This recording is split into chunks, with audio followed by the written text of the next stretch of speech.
Hello, and welcome back to another exciting episode of Film Expert versus Film Noob. I'm Chewy. And I'm Cat. And today we are talking about the film Minari. Yeah.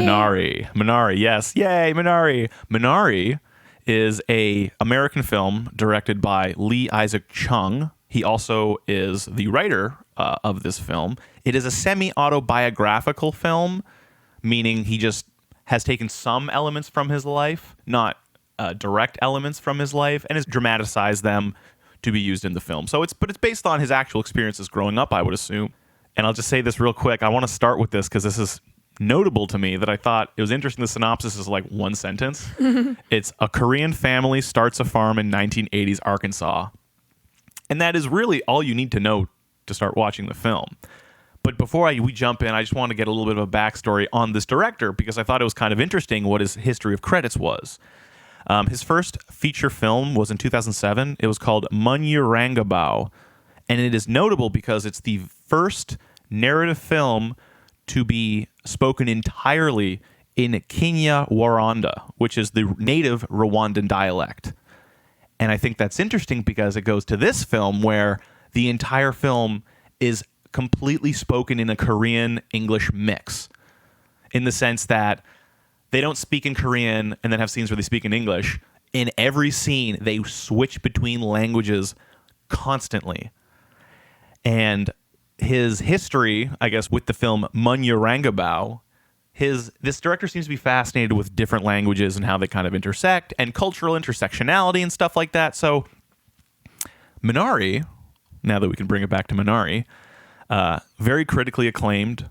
A lot of people kind of talking around this film because it was widely released, I think, back in February, but it was in Sundance in 2020, and I assumed it got delayed, all that kind of stuff.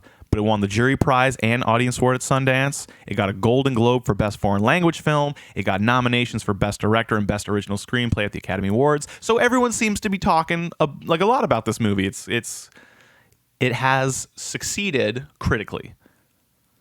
But finding this movie, oh my God. Just trying to get this stupid movie. And I'm going to go on a tangent here. It's not a stupid movie. The movie's not stupid. My God. Just trying to get the fucking streaming services to play this movie drove me so insane. So Amazon has this problem because I when I tried to find this film, I looked up where's the place to find it? What's the easiest place? And Amazon was one of the first ones that came up. And so I was like, well, I'll start with Amazon. And the same thing happened to me that happened when I watched the film Suspiria. Because it's a mixed language film, the closed captions only caption the English and ignore any other language. So at first we started watching this film and we're like, I don't know what any character is saying. Is that the point of the movie? The thing is that for me was like, this is too long to be the point of the movie. We're like 5 minutes in, there's no subtitles, and they're speaking like a lot of Korean and only like a little bit of English, and we're like, oh, is this maybe the point? No, it wasn't the point. The point being, it took us an hour to actually start watching this movie because we started on Amazon, we looked around, the subtitles just straight up broken. It drove me insane. And then we go to YouTube. Fine, we'll just rent the movie off of YouTube. Whatever, let's just get it done. And then for some reason, YouTube is having some playback error that they recently updated something. And when you rent movies through YouTube, they just glitch out. And the video signal is just like a wall of messy, blurred pixels. It was horrible. So, my God. I wonder if this is the reason why I don't know very many people who have seen this film. Because it's really hard, coincidentally, just to be able to watch it. I think it's being presented incorrectly on Amazon. Yeah. Like I was reading on Reddit about it, and a lot of people have the same issue that they will be watching a film that is mostly in German and there's no subtitles. Same thing. They didn't have subtitles for that.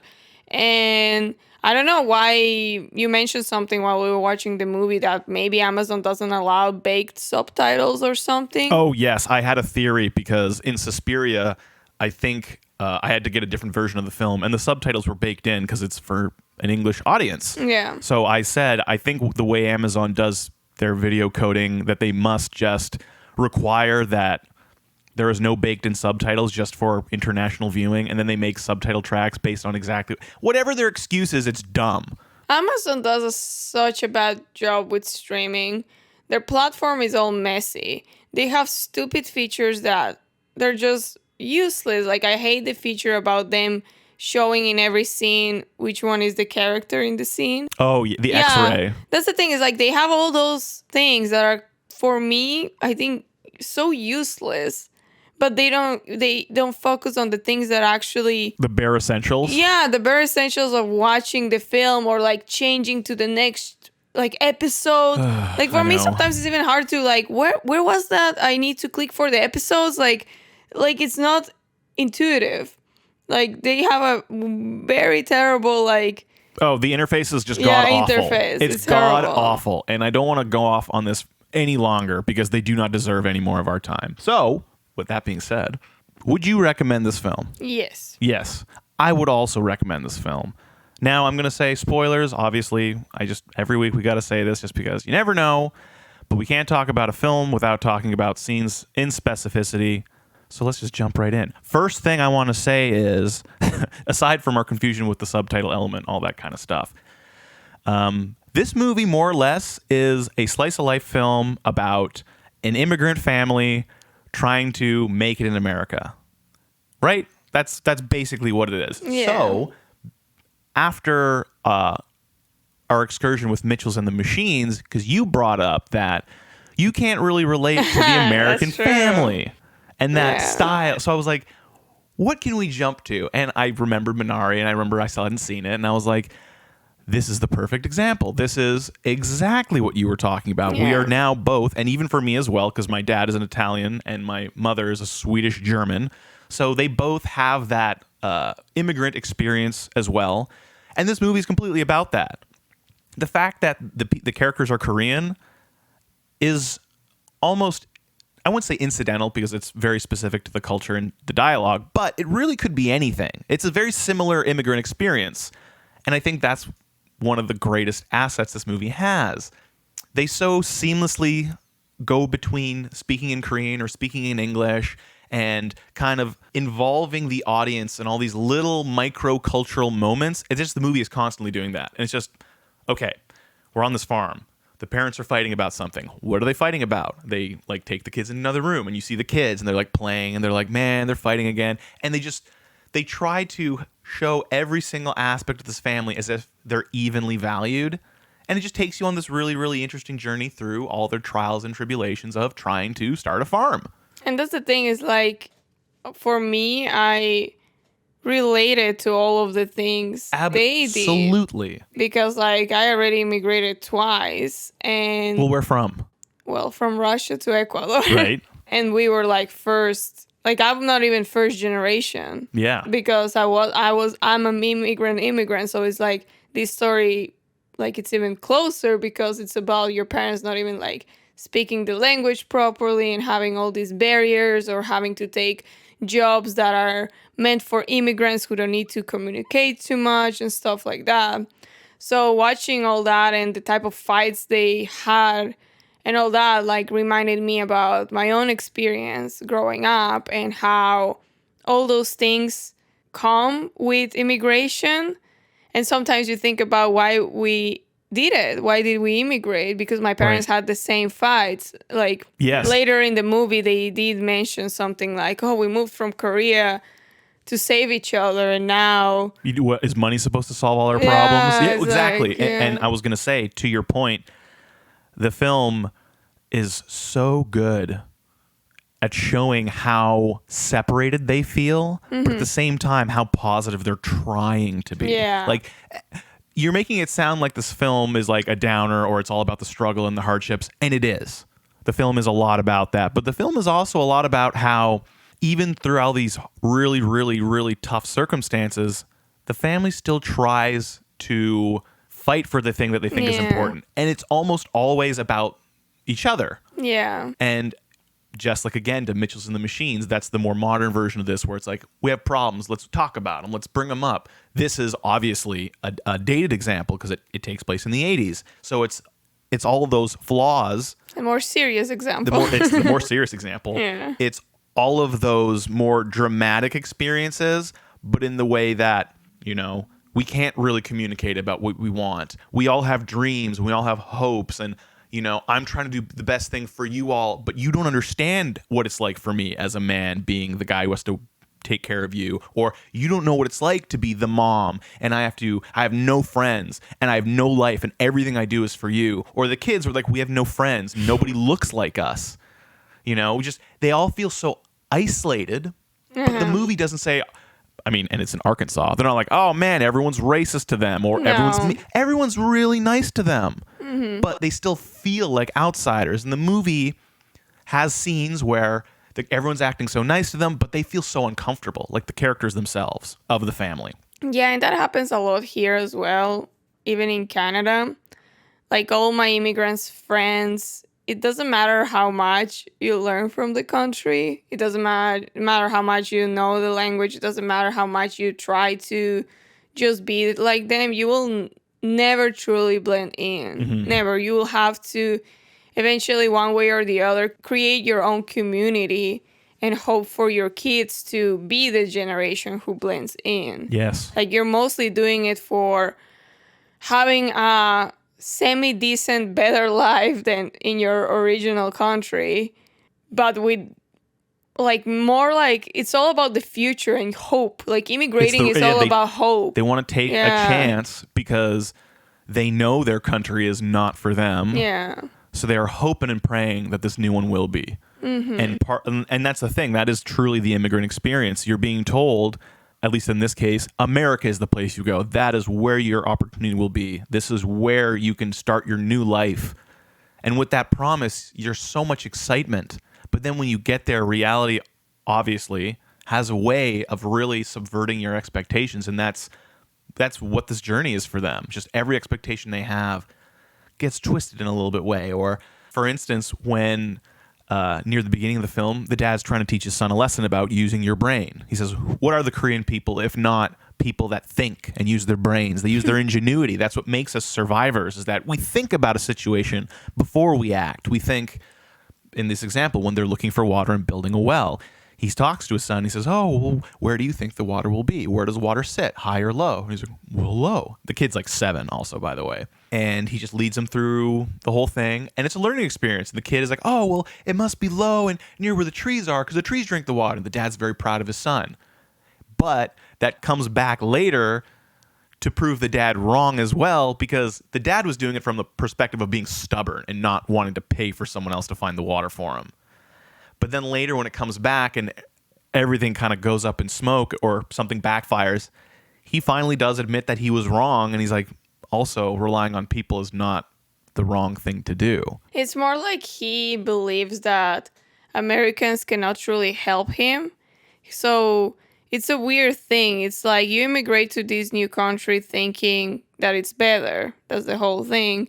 But throughout the movie, he doesn't trust Americans. He didn't trust the guy to help him find water. Then it took him a lot of time to trust the guy who was helping him with the farm. Yeah, his farmhand. Yeah.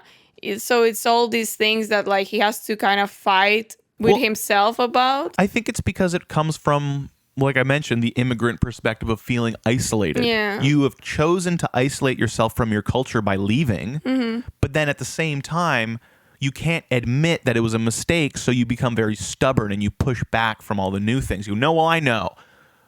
It wouldn't work in Korea because remember he blames all the city people. He's like, all those city people, they don't know a thing about what good food is, or they have no standard for quality. Like he just blames all the problems that he had with Korea, but he's kind of like transposing them into America, and he's making those same expectations, but it's not true. All the people in his community genuinely want to help him. He just is too stubborn to admit it yet. So the movie's all about all of these characters having little moments like that, and they have micro changes.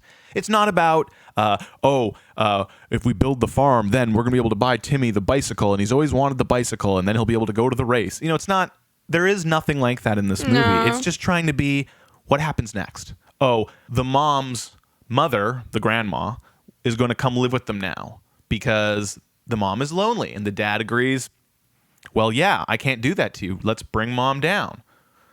And that is a whole new element that gets introduced into the family, but it's not it's not like a turning point or a pinnacle in the movie. It's just an element that happens. Yeah, all those things are like every time they have a fight, one way or the other, they come to an agreement, and you can clearly see they care about each other. And I think all of their fights are rooted in the idea of who cares about the family more. Yes, you're right. I think you're absolutely right. So he's stubborn about keeping the farm because he knows he can make big money. Yes, and he wants to prove himself to his kids and be a good example. Yeah, not even. I think it's maybe the example thing is more just of an excuse to cover his male ego, but in reality, he just wants to provide for his family and not be a failure. Yes.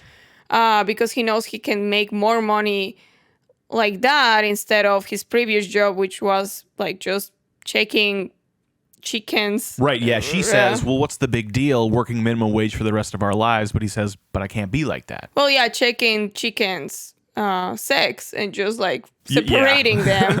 And that's, like a typical immigrant job.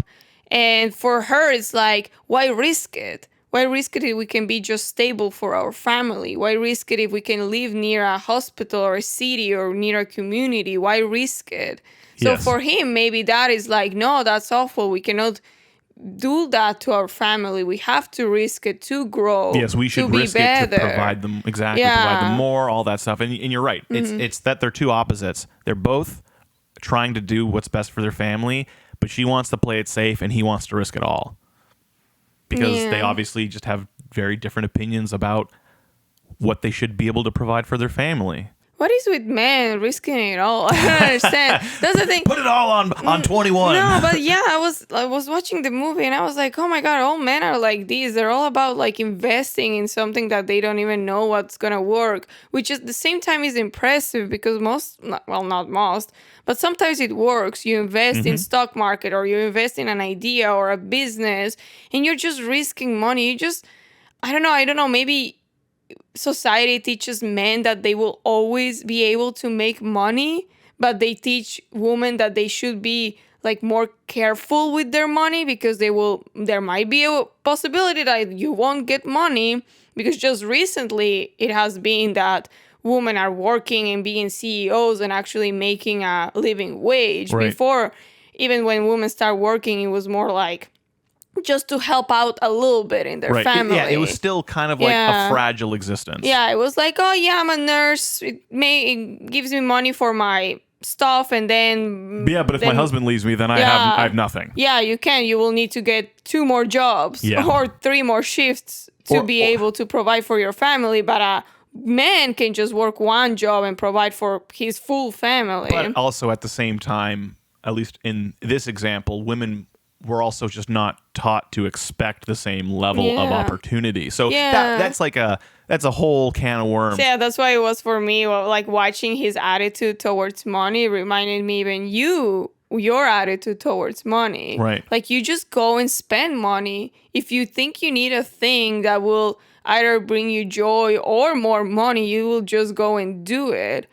I physically cannot, because I keep thinking like, what if I don't make more money later? Right. What if I need to save all this money for an emergency? Like I don't know why, even though I have a full-time job and a good career, I keep feeling this fear of like, at some point it might be all over. So I need to expect that. But for men, it's so much simpler to just risk it, and it's really, I don't know, it's really interesting. Well, to that point, what I would say is, I mean, I feel like we're comparing apples and oranges, because obviously my experience is not, I'm not a man in the 80s who was risking everything on a farm. We're talking it from such a different perspective. But in that perspective, what I will say is men then and still now, and you're saying with the effects of women becoming more in the workplace, that's obviously the positive effect of that leftover. The negative effect of that leftover for men is having to let go of the idea of being ultra independent, because being a man meant to be independent from your family. You mentioned the whole American thing when we talked about Mitchell's being like, I don't get it. Why do they want to be independent? Your family, blah, blah, blah. It's because in American families, and by extension, a lot of other families, not just American, could be Canadian, like even Italian, like a lot of those kinds of perspectives, is that your son needs to become the one responsible for everything. So the idea of a man is that you're taking this responsibility whether you like it or not. So you get predisposed to the idea of taking risks because you're told you have to do things when you don't want to do them because you're the man and you have to. You have to do the decisions. You have to do it. Think about an Asian family in the 80s. We just bring back the clock to when he was a kid, that character. That's his role model. Who his dad would be the kind of person who I'm sure would tell him that because that's what being a man was like in that era. So, Asian families also can have the problem of just being very controlling and being very reserved. Well, that's what media teaches us. That is what media teaches us, but there is also some truth to it. I grew up in Vancouver, and there is so many Koreans there, and being in their households felt exactly like being in this movie. Yeah. Because they're still like that. All those little idiosyncrasies about the way they talk, the way they flip-flop between languages, it's like they're this mishmash of all these different things. And it's so great to see it so well portrayed. But again, to the point of, men and their role, this movie just shows and talks about those things from the Asian perspective, but ultimately kind of says the same thing we've heard before, that this is toxic and bad. And by the end of the film, when we see all these characters start to evolve and let those things go and become closer as a family, obviously those are the first traits that go away because it's just a natural part of growing up out of that era. We all eventually realize that the expectations on men and everything like that were unreasonable or toxic, but some people just can't let them go because it's all they know. And then other people obviously let it go wholesale. And they're like, I'm so glad I don't have to be like this anymore. There's a lot of struggles in this film. And this is just one of them. Yeah, but I still think that they're a good family. Oh, sure, They're an example of a good family because their fights are... Although, I just remember that the grandma in a specific part, they say, oh, you'll fight about everything. You always find a reason to fight. But at the same time, I remember all their fights, and they do fight about everything, but because for them, everything is always their family. Yeah. They don't have stupid fights. They don't have a fight about where did you put your salt or why did you fold the laundry like this or ridiculous thing like that. They fight about their situation and how they're going to survive and what's the best next move. And they fight about the health of their son and all that. Well, because their son has a heart condition. So they're always worried about their kids. Yeah. And I think that's a good family. You don't think about, how it's going to affect me. You think about how it's going to affect all of us. Their fights are about who is in the right of what's right for the family. And to that point, I have a great segue. And I want to talk about Grandma because you have kind of just inadvertently set up what I think this movie is really about. And it's that if Grandma represents the old world and culture and she comes into their family and it does kind of disrupt things for a little bit, that is just supposed to represent what being an immigrant is. Because your old world or your grandma, your family, whatever it is, the old world is trying to remind you of all the things you're supposed to be doing. As an immigrant, you've admitted you were trying to let some of those things go. But then when you look at your kids, you say, but what do I give them? How much do I hold back? Do I give it all to them and let them choose? Or do I only give them the parts I think are good? So Grandma, when she comes in and quote unquote disrupts the family, it's just that culture catching up with the family. Their kids are getting older. They're asking more questions. They don't like certain Korean things that the parents love, and they're kind of struggling with that. So Grandma is supposed to represent just a very basic interpretation of how it feels, because the parents are feeling the pressure of their grandma being like, why don't you do this? Why aren't you doing this anymore? What happened to these things? She brings all the strange exotic fruits and vegetables from Korea. The kids are like, these are weird. They smell strange. All these little elements then just get manifested through the parents fighting about more stuff. Because they're like, oh my God, Grandma's doing this. What do we do? We're trying to just give our kids the best. Yeah, the kid says, Grandma smells Korean. And the big she smells like Korea. And then, the big sister is like, you haven't even been in Korea. Yeah, how do you know? How do you know she smells like Korea? Yeah. But that kind of becomes the middle of the movie, is about the youngest son and the grandmother learning to like each other because they've never met her before. She's come straight from Korea, and it's a big deal. So the kids hate her at first. Not just a small Well, one. I mean, the sister, she's older, so she's much more like diplomatic, but the kid hates her, and they're kind of always like bickering, but the grandma's always challenging what the parents are doing. Like if they're punishing their son, she's like, "Why are you doing that? He's so nice and so sweet." So this kid is like not sure what to make of grandma.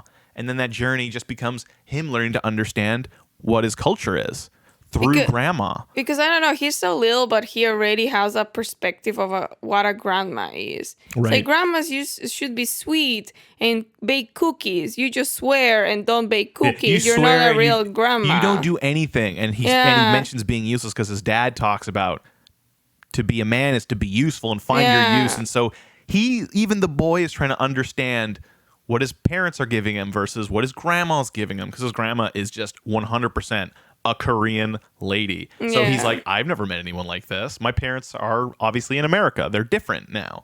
So it's really him getting to understand where he comes from and what his place is going to be. Yeah, because the grandma is being a grandma, just like, I guess, a Korean just grandma. Not what he expected. Not an American grandma. Yeah, she's like smart and like does things, and she doesn't care. She's wise, and she's not what you would think of a typically like gender rolled woman of being like very like, I'm only in the kitchen. Like she just has so much wisdom and knowledge and encourages the boy. She is the one who helps him believe in himself, to feel like he's not weak. And it doesn't matter how much he speaks bad about her in front of her face. To her face. She's so nice to him throughout the movie. He will insult her, and she's like, it's okay. She doesn't care. He's a kid. He doesn't know what he's talking about. Like because she is old and admits, it's like, I know it's a kid. It's fine. Kid. I know when they become a teenager what they're going to be like. I know what they're going to be like when they're an adult. I know what they're going to be like when they're 40, because I'm looking at my daughter right now and I'm seeing what you guys are dealing with. It's great. So she's just this great little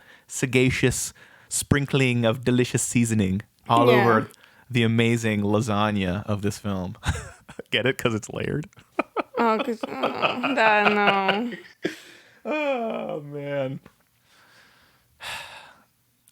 All those little elements, the gender roles, the sexism, they kind of have a bit of subtle racism too, where there's like some of the church kids being like, why is your face flat?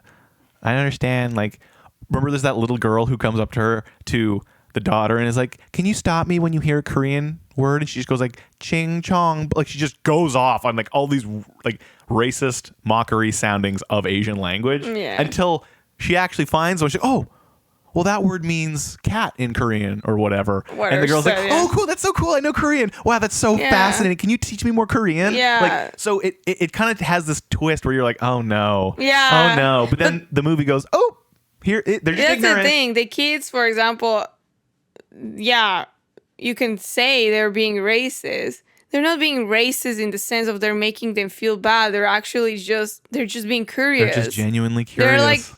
They're like, what's your face flat? It's not flat. Oh, what's your name? You know, like he dropped it. He's not like, what's your face flat? I hate you. Bye. No, he's like, he asked something stupid. Yes. But then he was just trying to be nice and make a new friend. Yeah. And then the kid's just like, hey, what's your name? He's like, I'm David. He's like, hey. I'm James. Want to be my friend? And then they're friends. Like, it's hilarious. Yeah, and the same goes with the girl. Like, she's doing all these noises, and the girl is not even taking it personally. She has no concept. Let's see what she says. And like, oh, that means that. And she's like, that's so cool. She wasn't trying to be mean. She was just being a kid. It was just an innocent question because, they're kids. And it was an innocent scene. Mm-hmm. Yeah, it didn't end up badly. It ended up really cute. And then you understand, like, oh, yeah, that's how it used to be. And to be fair, that's kind of like this whole movie. It is very innocent and genuine in the same, and not like, it's almost like Mitchell's and the Machines and this are two sides of the same coin. No. Maybe. No, I'm joking, just because I feel like I'm saying a lot of similar things that movie did well. But it's only because what a positive example of a good family is kind of the same across the board. That's the thing. The thing that they have in common is that at the end of the day, these both movies are about an example of a good family. Mm-hmm. And a good family has a lot of issues. Mm-hmm. A good family has a lot of struggles. A good family will sometimes be like, oh, I'm going to divorce you right now. I hate you. You're doing everything wrong. Yeah. And then the next day, they actually talk about it, realize they just got heated. Yeah, it got heated, and they just move on and start working on their problems. It's all about how do we work out the last argument. It's not about how do we stop having arguments. Yes. You will never stop having arguments. It's always about just working out the next argument and then hopefully not repeating it. And that's so interesting because they talk about divorce within like the first 15 minutes of this movie. Like she's like, I think we should get a divorce. It happens so quick in this movie. She never says divorce. She does. She literally brings up, she says divorce. She says divorce? She uses the word divorce. Oh, I thought she never says it. No, that's what I thought was interesting. That I was like, this movie's setting up that they're going to break up almost immediately. I'm like, oh, is it going to be about everything after that? But no, the movie just sets it up so you understand how high the stakes are between the two of them really early on. She said divorce. I actually thought she never said it. No, I wrote it down specifically because it says first 15 minutes, the parents are already talking about divorce. Are you sure? Because for me, I actually was trying to pay attention to that. And I was going to say, like, they never truly say divorce. They're always talking about how they're going to, like, be divided. It's always like, oh, I'm going to move to California because it's better for my kid who is sick. And I can just work and make some money and pay off our debt. And then the dad is like, well, I have to finish the farm that I started. So they don't even say like, oh, we're going to get divorced. You can even take it as we're going to separate for a while, you know? But you said they mentioned that. Yeah, they do really early on. And actually to that point, early on, they're very much more, it's divorce. But as the movie evolves, then it actually becomes, well, okay, we'll take the kids and do what you want, I guess. And then it becomes more emotional because they're becoming close again. The grandmother has stirred something within the family to help them all start to communicate more again because she just calls people out in the house. So I actually think it's the opposite of what you're saying, where it starts being very direct and then it becomes super indirect because they start to admit that they're making mistakes. And they're like, this is my fault. When they're at the end, when they are finally going to break up, she's like, I can't be with you then. I don't see a future where this is going to work out. It's all over. You care more about that farm than you do about this family. And they get back to the farm, and grandma, there's a twist in the movie where grandma has a stroke and things start going downhill. And this is kind of towards the end of the film. But grandma sets fire to the barn and burns all of his food. And his life is over. By mistake. By mistake. Yes, by mistake. She accidentally, because she's in recovery still, so she's a little frail, and she just lights the barn on fire, and he loses everything. And the first thing he does is he runs in and he tries to save his vegetables. But then mom runs in after him, and she's helping him save the vegetables.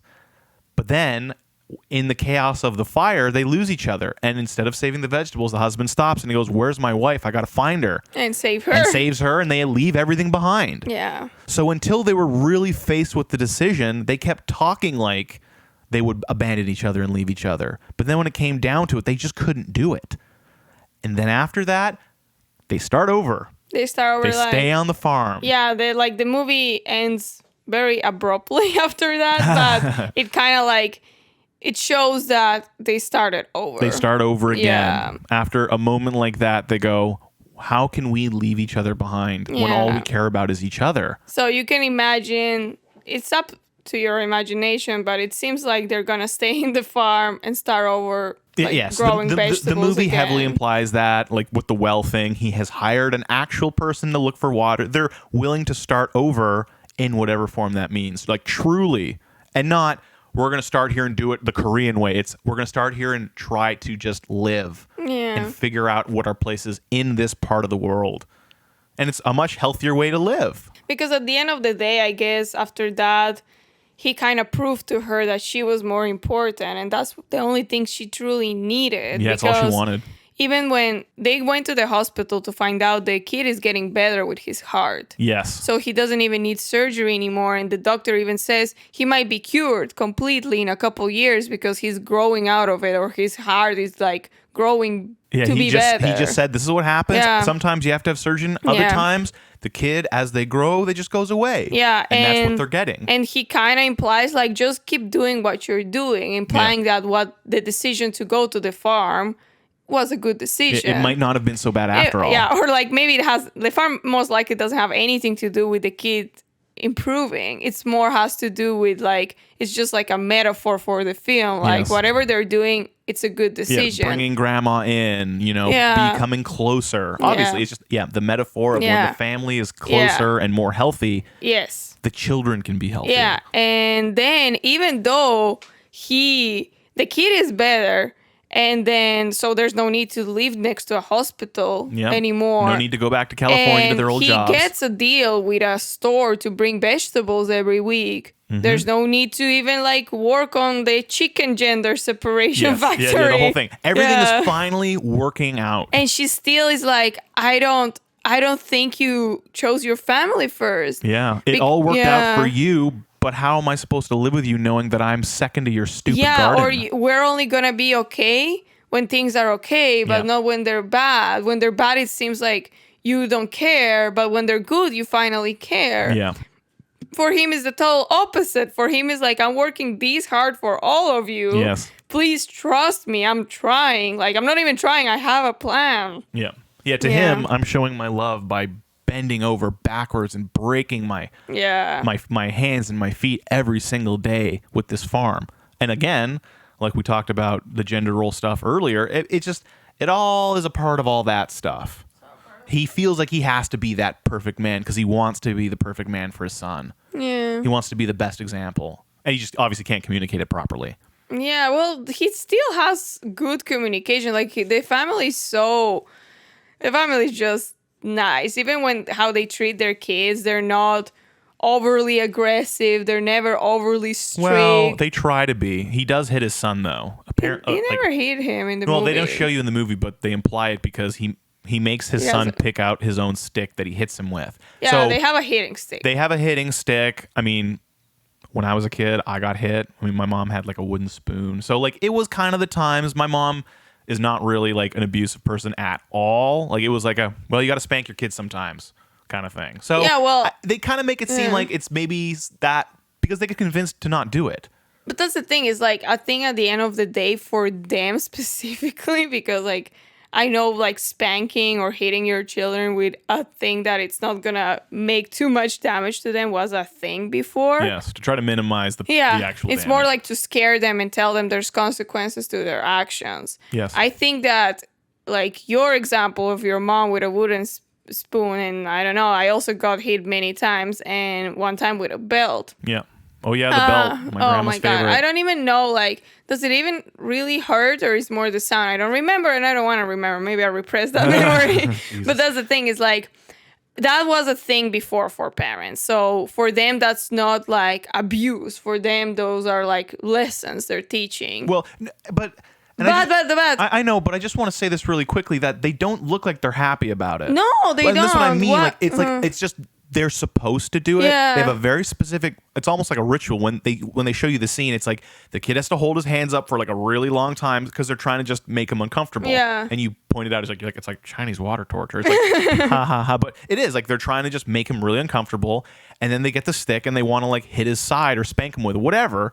But my point being, the grandma's like, no. Let it go. It's fine. Who cares? He's such a sweet boy. Yeah. And convinces them not to do it because, to your point, they don't really care. It's just kind of like, I'm supposed to do it, I guess. Yeah. And just like my mom, I'm supposed to do it, I guess. But then when they find a reason to let it go, they just do because they don't really care. Yeah, and that's the thing is like, there are abusive parents that will... Oh, yeah. They will choose everyday violence and they will hit their kids just out of like them being frustrated. They will like hit their kid because their like football game didn't went as expected. You so know, many bad like reasons to they're hit your like kid. Abusive parents and there are parents that hit their children because they thought they were supposed to. Sure, yeah. Or like society teaches them that's the only way to teach them lessons. Right. So I think this family, although it has that old example of that's how you teach your kids, it's still a loving family. It's still nice. It's still like not abusive, not violent, and not like they scream at each other. They never scream at the kids. Right. Yeah. They never do that. Yeah. They always like they're strong with the kids, but not in a bad way. They're just He has a good dad voice where he just goes like, go outside, get your stick now, do it. Like he never screams, but it's just a very commanding kind of like even the mom is like, she's just that she has like a commanding voice. There's no screaming. Yeah. And in general, like even like go brush your teeth, go do that. It's just like, they're just teaching them stuff. They're not doing anything. Yeah. And and the thing is very specific to this film as well, because I don't know if this is an Asian thing or not, but like the sister is helping take care of the boy, and they're also helping take care of the grandma, or grandma's helping the boy dress. Like they're all doing each other's tasks, but not because it's like, well, you're the older sister, you got to look after your brother. It's like tomorrow it's grandma doing it. Yeah. Tomorrow it's dad. The day after that it's mom. Like it's just like they all take responsibility of taking care of each other. Like that's just the way the family dynamic works, and grandma reminds them of that. That's why it brings them back together again. But yeah, I don't know, a lot of interesting little things. Although I will say, beyond I guess all those family elements and kind of what we've already discussed, that's kind of it. The movie's very simple. It doesn't mean it's not good. It's absolutely really not. Good. But it is intentionally very simple. But it's so good. The pacing is amazing. Like I never got bored like from last week's film that I got extremely bored and just couldn't watch it. And you could even argue that film was like more action film. It's supposed to be. I was gonna like shoot myself in the head of how bored I was and like how much in pain I was watching that movie, because I don't know, something about it just made me suffer.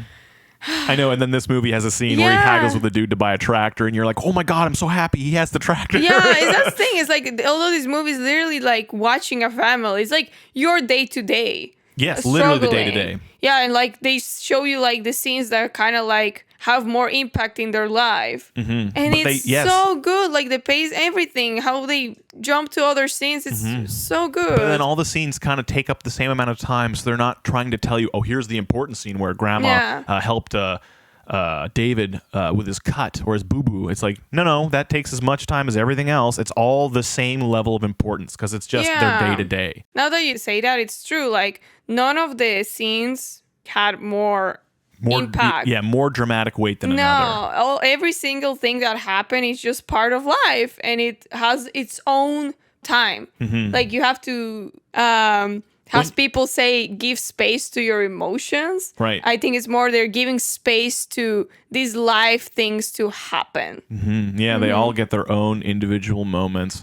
And every single character goes through the exact same thing of struggling with their own identity, struggling with what they're told their cultural identity is supposed to be, and then struggling with what the new American mix is supposed to be. They all struggle with that in various ways, and it's just all of them going through that day by day. Even like the ladies from church, they started a conversation with the mom, and the mom is like, oh no, my English is not good, and they're like, it's okay, we teach English, we'll teach you English, girl, no problem. And she's kind of like, okay, bye. Like, she's isolated herself. Because and they talk about her like, oh, she's so cute, what a doll, like, oh my god, yeah, I can't wait they're so to nice see to her, and she still feels the need to isolate herself because maybe you're feeling that you're not, like, you're giving away your culture or something. I don't even know. Actually, that's a great point, because remember when that farmhand guy, okay, so they have a farmhand who's like kind of a crazy evangelist type, so he's like just super religious and does some weird things. Like, he on Sunday is the guy who drags the cross on the road. Like, he just, the whole thing, like, I got to do the same walk that Jesus did. And you're just kind of like, okay. And he kind of does some of his more, I guess you could say, theatrical religious things. Like, he does like muttering and like does hand things. Kind of got like a televangelist vibe to him a little bit. Hallelujah. And hallelujah. So he's kind of a really odd person to them. And to everyone, even in Arkansas, everyone goes, that guy's the weirdo. But when he comes into their house, when they're worried about grandma, he like prays because the mother's really religious and is like, I want to do all that stuff. And the first thing the dad says is like, what did you tell him about us? Why is he like in our house doing all this stuff? We don't need him in here doing it. It's like, but this guy's your friend, dude. You invited him over for dinner and now you're mad at him? And she's like, why are you not telling him things? Yeah, like, what are you talking about not telling him anything? What would I tell him? You work with him all day. What are you talking about? And they're just kind of at a standstill. And then the fight just kind of ends because there's obviously nothing to fight about, but it just shows how they both feel afraid of You know all these what? other people, I think my dad had that issue. right? I think I have the same issue, to be honest. I feel like you leave your country because you hate it. Mm-hmm. But as soon as you're in another culture, what feels safe? Totally. And because Your culture feels safe. he does hate it, but she loves it and is like a city person Yeah. and misses it. So like they're both, she's like, I left it for good reasons, but I miss the city. And he's Yeah. like, we left it for great reasons because the city sucks. And I Yeah. hate those people. So they're both representing both of the extremes on that argument where it's like, yeah, you can be a little passive because you're afraid of the new culture and you just want to regress and be where it's safe. But then at the same time, there is, no one can tell us what to do. Our culture is our culture, or not even that. It's not our culture. We have our new culture. That's kind of like the dad. He's like, we're forging our own path. We don't need anybody. It's just scary. That's the thing. Like, my dad did that. Mm-hmm. Although he hated Russia, he isolated himself in Ecuador. Mm-hmm. And now that he's back in Russia, he hates it even more because he hated it in the first place. And now but he's it's like, "Nah, I'm stuck here." You never built your life in Ecuador. You never made friends. Mm-hmm. You never did anything that like attaches you to Ecuador to a point that you cannot leave. Mm-hmm. Or my mom, she never did that. But for her, it was different because she actually liked Russia and she only left because it was a difficult position for us. Mm-hmm. And for her, coming back was great because she has family, she has friends, she has everything She there. has a community. My dad doesn't. So it's such a like immigrant experience of like you have to take the risk to blend with the culture around you. Totally. Or else you will feel isolated forever. And I think I have the same issue. Like, although I try as much as possible to be friends with Canadians, I still feel more welcome around immigrants, not only from Latin America or from Russia, but like Philippines or like other Asian Wherever they countries, may be from. people from India. Like, I literally, like, all my closest friend is because they're immigrants, like first or second generation, right? Third and fourth, it's already like, there's like a problem there. There's always like a not enough understanding of our struggles, so we cannot really bond and create a really strong connection. Sometimes it happens. I have met Canadians that are so empathetic and they understand so much the immigrant struggle that they're just like amazing people. It's like talking to them is just like a relief to your soul to just see that there are people that are willing to open their mind to see what it's truly like. But like, now that I think about them, they usually it's because they lived in another country. Right. Because the woman I'm thinking about is because she went to New Zealand and Canada and other countries, and she lived all around the world. Or to your point, just being aware that other cultures exist. Because in this movie, they start that off really well, where you're in the house, they arrive at the farm, you're just with the family for like the first 20 minutes, and then when they finally go into the city, you actually feel, even though it's not my culture exactly, it's so similar to my culture, even I as an audience member go, oh yeah, this feels weird. All these people are so weird. Yeah. But like, I know that that the South is that way, but the movie still makes you feel it. It's so good because you forget. You're just in that house for 20 minutes, then you go out in the world and you're like, oh yeah, these people are weird. They're so strange. And then as the movie progresses and you get to know them more too, and everyone starts accepting them more, you just go, they weren't weird. We just didn't want to try and understand who they were. Yeah, like for example, in the middle of the movie, the weird guy who helps him in the farm, he does say like, oh, you can use this stick to find water. Oh, and then he's like looking at him like he's a crazy person because he already talked about to another dude that was trying to sell him like he was going to build him a well, but it was like selling him the water stick service. Like, I'll find you water, boy. I find it every time. And he's just like, whatever. I use this stick to find the sounds water. like horse crap. And the dude is like, yeah, these Americans are dumb. In Korea, we use our brains. And then like it comes to that like full circle of they actually finally trusting this new culture. Yes. Yeah, they're like, okay, let's at least try to do it their way because we have no other way anymore. Because they're all superstitious in the South, whereas for them, they're like, what a bunch of hokey malarkey. This is some made up, like the dad is such an obvious atheist. He does not believe in God. Like he constantly scoffs at the idea when he's not rude necessarily, but he's just kind of like, yeah, okay. He just kind of puts up with it. So to him, he's like, God, they're forcing their like so many things on him. It's just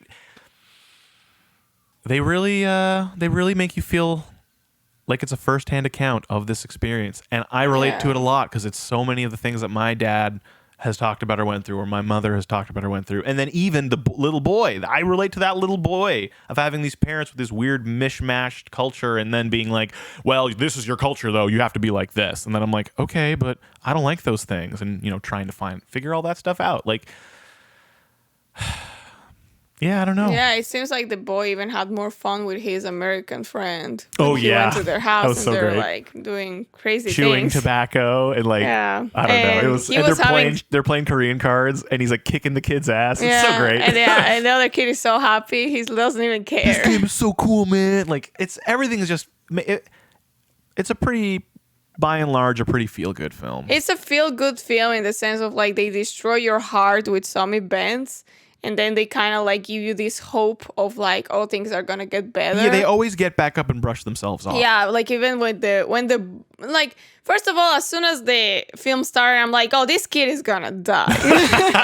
He has a heart problem. We're gonna end with this kid in the hospital dying and everyone's crying. I know you were immediately like, oh, this is gonna be some fucking Hollywood bullshit. No. To be honest, I can literally I never wrong. For me, it's the first 3 minutes, maybe maximum 10 minutes, and I already know if I'm going to like the movie. Well, that's what's supposed to happen. The first 15 minutes are the most important part of any film. Yeah, so in writing theory, they always talk about that. Really? That in the first 15 minutes, if you have not set up the tone, the setting, what the inciting incident is going to be, if there is going to be one, if you've not settled those things up by then, you are dragging your feet and you better have a good reason for it. So there you go. I'm really perceptive about those things. Like I don't give any chance to the movies. Yes, you're very strict. Yeah, I'm on very your criteria. strict. Like, and I didn't even knew about that theory or that filmmakers actually do it. It's just like out of just paying attention throughout my whole life how a movie starts and I instantly get disappointed and I leave disappointed. And then sometimes a movie starts and I'm like instantly hooked and I leave so happy from the movie theater. So with this movie, like although I imagine the kid is gonna die. I'm gonna cry. I'm gonna cry. I hate crying. I hate like feeling things. So like it didn't happen. Like in that sense, the kid actually got better.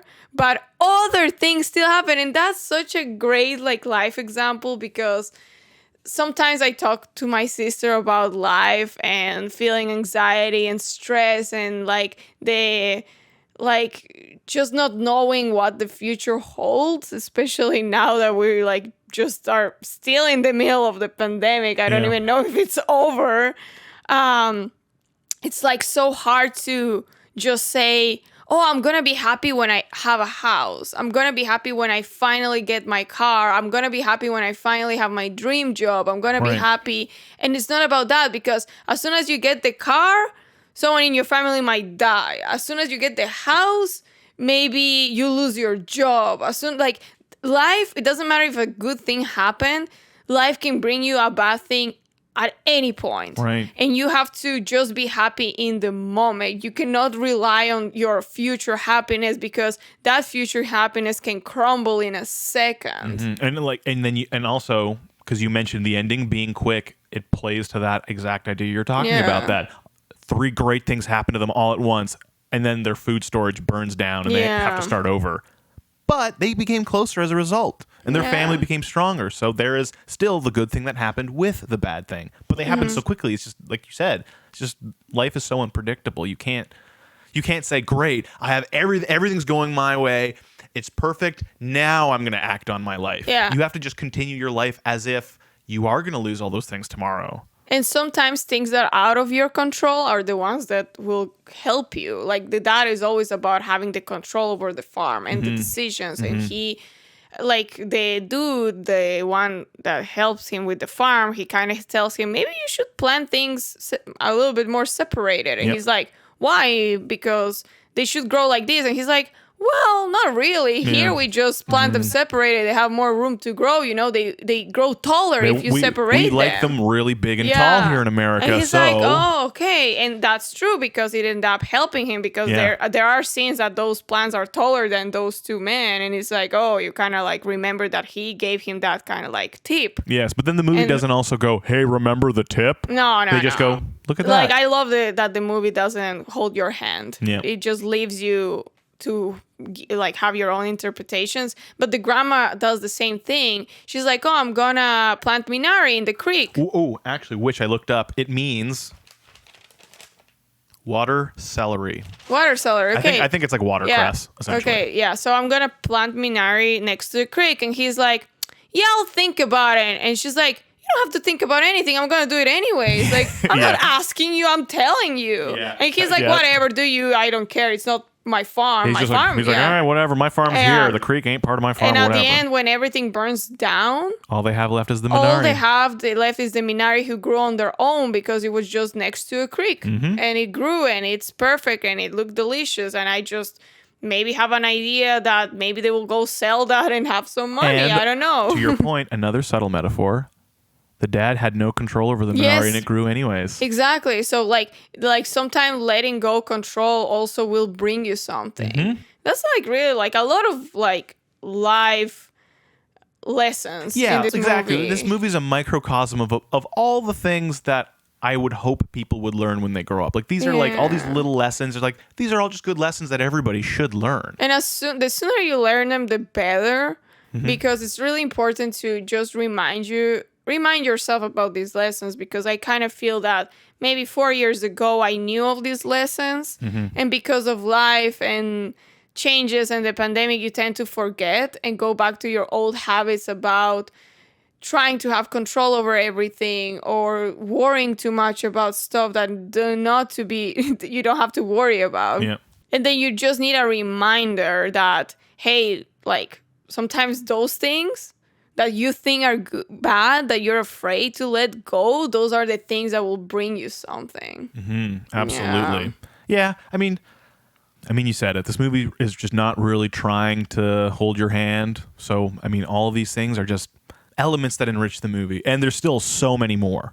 Yeah. Like, it feels like we've talked endlessly about the same thing over and over again, but it's like this movie is just every moment has so many little lessons, and every little interaction from, the kids just having the weird interaction with the ignorant white kids being like, why are you like, there's a little bit of a lesson in there. Our expectations were not met. They were actually just really nice kids. Or, them trying to find their, every single element that we've already discussed is represented in a multitude of different ways on multiple levels by multiple characters.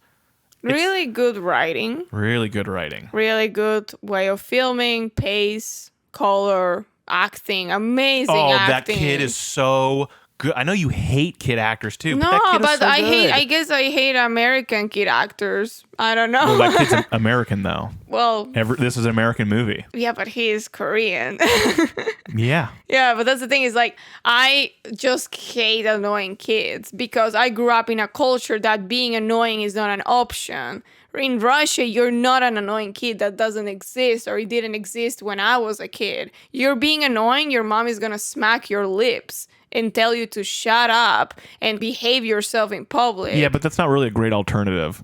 No, it's not. But that's the thing is like, I grew up thinking that's normal. So when I went to Ecuador, I always was slightly more mature than my peers. But they were always screaming and being gross and doing all these things and trying to like get attention out of screaming and being loud and obnoxious. Well, I grew up in a culture that doing so will just bring you problems, and you're not going to have friends if you're like that. Okay, but it's just as a fun interjection, what I will say, this is the only parenting advice I will give on this podcast. You're the not problem, I'm not. The problem in both cases is that the kids are being ignored. Yeah, I guess so. It has nothing to do with kids being annoying. It's that kids are being ignored. Yeah, because... And they're a symptom of being ignored. Yeah, because for me, it's like, I'm being shut off every single second. So that made me have problems. Exactly. And the kids that don't have any structure in their lives and are always screaming around, it's because they're being ignored because the parents don't even pay attention to them. They just want someone to pay attention to them. That's why I like the kid, because he's calm, he's not overactive, he's just like a chill kid, which I find should be the norm. But he is a very well-behaved child, but he's also a product of his Asian life. Yeah, I mean, you've seen how, like we said, how controlling the dad is. It's just because he is taught to just do whatever he's told. Yeah. And this is the point, and maybe that's why the movie takes place when it does, is that it's about the point where that kid starts learning who he wants to be, because he only does what everyone tells him. So I feel like that's probably another element that's in there too. Because the kid gets the most screen time out of every character by far. Maybe not by far, but the movie definitely feels like it's centered around him. Yeah. So not around the girl. The girl is barely there. Yeah, his sister's around. She's around. She's a character in that she's around, but it is more about his journey because he's really starting to learn. Because I guess he's like the next generation. Like I guess. He's this youngest next generation. Yes, exactly. So it's like the movie kind of favors that viewpoint a little bit more. Yeah. But, and it seems like the girl used to live in Korea because the grandma knew her. Right. Yeah. So like the girl is kind of like she's still a 100% immigrant, but the boy is the first generation. Yeah, he was born in America. That's why it's kind of like the girl is still like okay with all these Korean ways. Oh, yes. And she's okay with like just listen to mom and dad, it's fine. But the boy is the one like, although he's so young, he asks questions about why these and not that. Yeah. And she is so annoyed by him. Like she rolls her eyes at him. She's like, oh, can you please do this? And he's like, no. And she just goes, man, everything around here keeps getting better and better. Like she's being like the angsty teen. Yeah. It's kind of funny. But like she is more on the culture side. So yeah, I mean, it really is kind of about the kid in the end. I want to say one more thing that was really, really nostalgic for me. Yeah. Is that the grandma brought a bunch of like spices and food from Korea. Korea. Yeah, that seems great. When I was in Ecuador, my grandparents will always bring me. My Nona would do that stuff. Like so much food. Take all the take the radicchio with you over to Uncle Frank. He needs radicchio or whatever. I'm like, sure, whatever. Packing boxes and taking it like on the plane or whatever. Like they will bring tea, spices, like everything, like dried vegetables that are needed for like recipes and stuff. It was crazy. And they will always bring so much, like an entire suitcase. So for me, when you go somewhere, you have to bring a suitcase of stuff to them, because when we will go to Russia, we'll bring a bunch of Ecuadorian things to them that they end up liking or something, or we want them to try. But I sometimes see my friends like going to United States and I'm like, wait, you didn't bring an entire suitcase of stuff with you? What's wrong with you? Like, that's the whole point of traveling, bringing things to your house. What the hell? Yeah, so that was really, really nice. Like, that brought a lot of memories. It was a warm, nostalgic feeling for me as well. Because I was like, oh yeah, I've literally been a part of this. I've seen my dad receive these things. My dad give, like, I've seen this on the receiving end and the gifting end as well. So I'm just like, yeah, I know how this feels. This is great. And it's just, like I said, although there's things like that, little elements everywhere that make the world and all the characters feel real. Yeah, and if you're an immigrant, you'll relate to this. And if you're like Canadian American and you don't have any idea of like the immigrant experience, this is a really nice movie. You need to watch it. You need to watch it too. If you have no concept of what this feels like, you need to watch the movie, because it is definitely the most clear and easy communication of this. Because obviously, like there's been tons of movies that talk about the immigrant experience. This one is just very concise. It's not really long. No. And it's not trying to make you feel bad. Yeah. It's just easygoing, just trying to be like, here are just some facts of this. Because this family is kind of like, although they were living in California, that maybe if they will have showed us how they live in California, we would have seen a bunch of racist assholes treating them bad. Maybe. But because they're in the middle of America and all these people are humble, they treat them with respect and understanding, and they don't really care where they're from because they're a small community. Yeah. So that's really nice, because it doesn't make you, as you just said, make you feel bad that you didn't suffer. No. It's not about suffering. It's about just really looking at this life experience and just learn that, wow, that's a reality for some people. And it's like, at the end of the day, it's on every really, level. On every level. And it's such a cute story. Like, it's so nice. It's cute. It has so much, I don't know. It's not comedy, but like humor. Like, they just do things that make you smile. And like they do things that are funny in the sense that it makes you think of your own parents or your own sisters or brothers or whatever. When you see them do certain behavior, like, oh yeah, I got someone in my family who's like that. Yeah. You like every character has elements. You're like, I've seen that before. Yeah. I know this person in my family is like that. Like, you know, it just tries to really include everybody. And that's why I said, even though it's about a Korean family, it could easily be about any family, an African family, an Indian family, an Italian family, an Ecuadorian family, a Russian family. Like, there are so many overlapping similarities with the way it feels. Because that part is always true. How it feels to have to try and adopt a new culture. Yep. And yeah, I mean, I feel like that's a really, really, really great place to end. Yeah. This movie is just, it's very cozy. Makes you feel good if you miss your family. Or sad. or whatever. Like, this is a great, subtle, fun family experience. You could easily watch this with your family too. I mean, I think this movie is like PG-13 or something, but you could watch it with your family, and I would recommend it. There's no violence in this movie. No violence. I mean, there's a bit of swearing, which they make fun of because Grandma swears like a sailor. But yeah, I mean, do you have any final thoughts? No, it's a great movie. That's it. No, it's a great movie.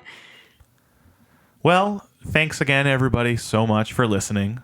If you're watching on YouTube, please leave some comments down below. Yeah, sure. Let us know what you think. If you watch Minari because of us, tell us what you think. Yes, tell us what you want us to watch later. I mean, maybe. We'll see. I'm not going to let anyone tell me what to watch. But if maybe there's some good suggestions. If you have good suggestions, we'll watch it. All right, let's go eat dinner.